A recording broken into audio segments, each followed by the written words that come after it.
उत्तर प्रदेश के शाहजहांपुर जिले में एक बेटी ने व्यक्तिगत प्रयासों से न केवल पिता के लिए ऑक्सीजन का प्रबंध किया बल्कि वह आम लोगों के लिए भी बड़ी मददगार बन गई। लोग उसे सिलेंडर वाली बिटिया के नाम से जानने लगे हैं। कोरोना संक्रमण में हर तरफ डर का माहौल दिखाई पड़ता है। सभी यही जानना चाहते हैं कि कब तक इस महामारी से मुक्ति मिलेगी। इस एक वायरस ने कई परिवारों को हमेशा के लिए उजाड़ दिया है। कई बच्चे के सिर से उनके माता पिता का साया उठ गया है। कोरोना की दूसरी लहर में हर रोज कई ऐसी कहानियां सामने आती हैं जो झकझोर कर रख देती हैं। दिन भर में कई ऐसे वीडियो और फोटो दिख जाते हैं जिन्हें देखकर हिम्मत जवाब देने लगती है, लेकिन कुछ ऐसी तस्वीरें भी होती हैं जिन्हें देखकर आशा की एक नई किरण महसूस होती है। कुछ ऐसा ही तस्वीर यूपी के शाहजहांपुर से सामने आई है, जहां एक मुस्लिम लड़की ने एक अलग ही मिसाल कायम की है। यह लड़की आज घर घर जाकर लोगों को ऑक्सीजन पहुंचा रही है, जिसे आज हर कोई ऑक्सीजन वाली बिटिया कहकर पुकार रहा है। फिलहाल ऑक्सीजन वाली इस बिटिया की जिले में हर कोई सराहना कर रहा है। फिलहाल दूसरों की जान बचाने के लिए अर्सी की दौड़ धूप को देखते हुए लोगों ने उन्हें ऑक्सीजन वाली बिटिया कहना शुरू कर दिया है।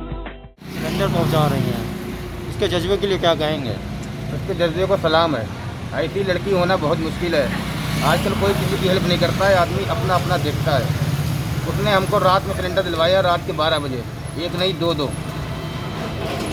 बहुत ऐसी लड़की कोई शाहजहांपुर में नहीं है। जिस तरीके से वो स्कूटी में ले जाकर सिलेंडर पहुंचा रही है, क्या कहना चाहेंगे इसकी जिस तरीके से लोगों की मदद कर रही है?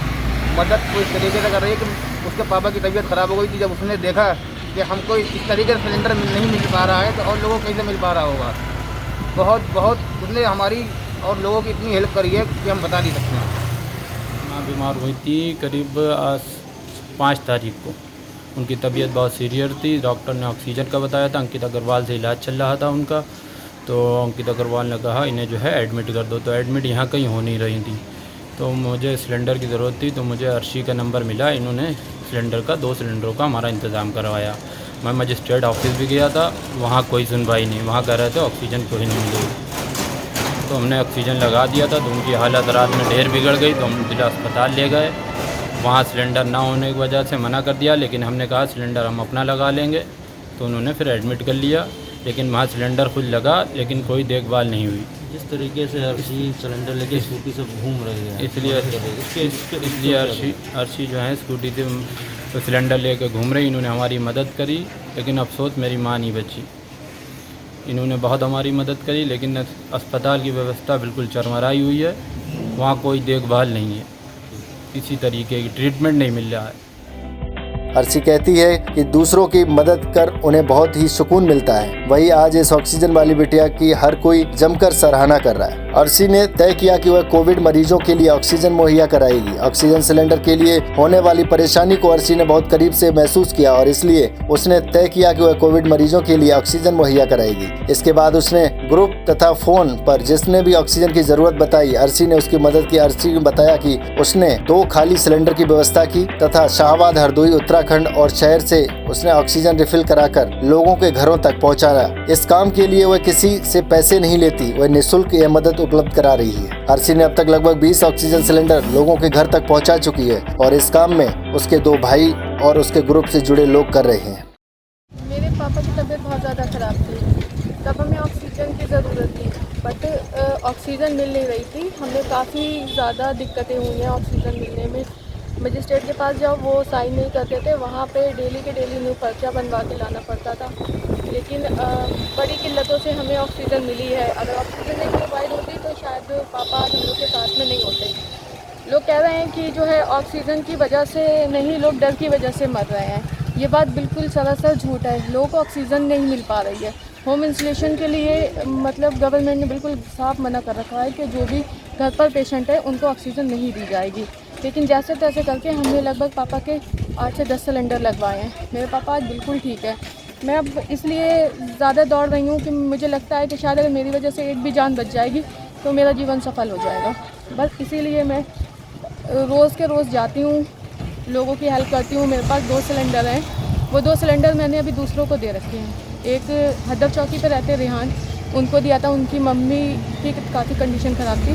2 सिलेंडर मैंने रुद्रपुर से भरवाए थे, क्योंकि यहाँ पे मजिस्ट्रेट ने साफ मना कर दिया था कि होम इंस्टॉलेशन को सिलेंडर नहीं दिए जाएंगे। जो हमने 2 रुद्रपुर से सिलेंडर भरवाए थे उसके भी पैसे मैंने किसी से नहीं लिए, वो मैंने अपने पर्सनल पैसों से ही भरवाए थे। और जो भी उसका खर्चा रहा वो मैंने उठाया। बाकी 2 सिलेंडर हमने डिस्ट्रीब्यूट कर दिए।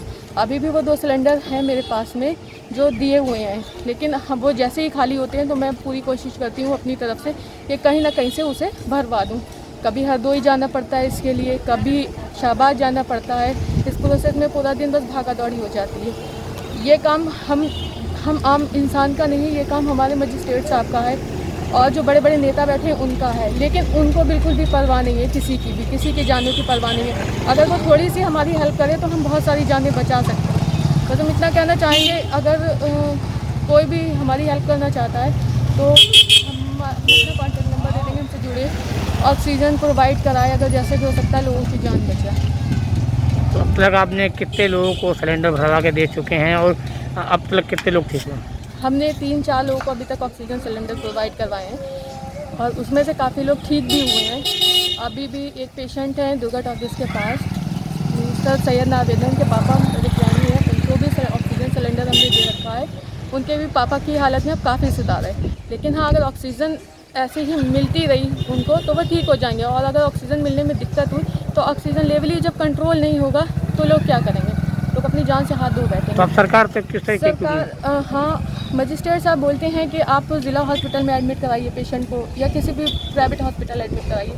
हमें एक बात पूछना चाहेंगे उनसे कि हम हॉस्पिटल में एडमिट कराते हैं, हॉस्पिटल में वो हम लोग को फैसिलिटी क्यों नहीं दे रहे हैं जब वहाँ पे बेड नहीं है, ज़मीन में पेशेंट पड़ा है। एक तो वो वैसे ही बीमार है, ऊपर से वहाँ जाकर ये सारी कंडीशन देखकर और बीमार हो जाता है।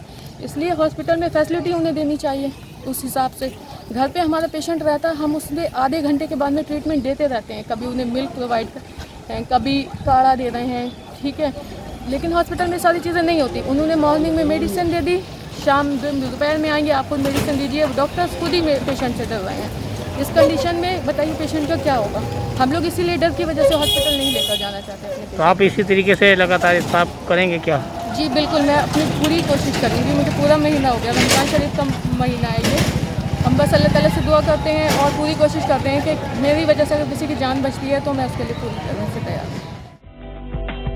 अभियान समाचार के लिए मोहम्मद सलीम की रिपोर्ट, शाहजहाँपुर, उत्तर प्रदेश।